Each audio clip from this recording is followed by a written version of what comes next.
Bueno, pues ahí está una recomendación. Y también los museos capitalinos son el punto de referencia de diversas historias, incluidas el libro de la moneda, el cual busca fomentar la cultura del ahorro en los más pequeños. Veamos.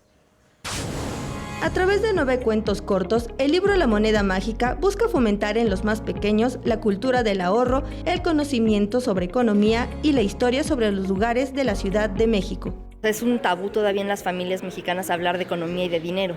Entonces hay que ir rompiendo poco a poco ese tabú y con este libro de cuentos creo que se puede lograr muy bien porque son historias en tercera persona que tú te puedes poner en el lugar del personaje, pero no necesariamente te están hablando a ti.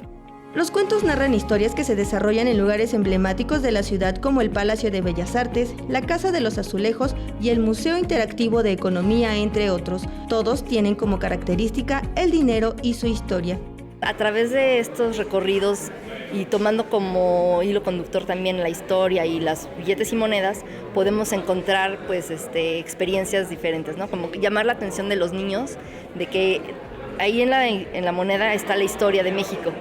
El libro ya puede encontrarse en las principales librerías de la Ciudad de México. Con imágenes de Andrés Brito, Mariana Sánchez, 21 Noticias.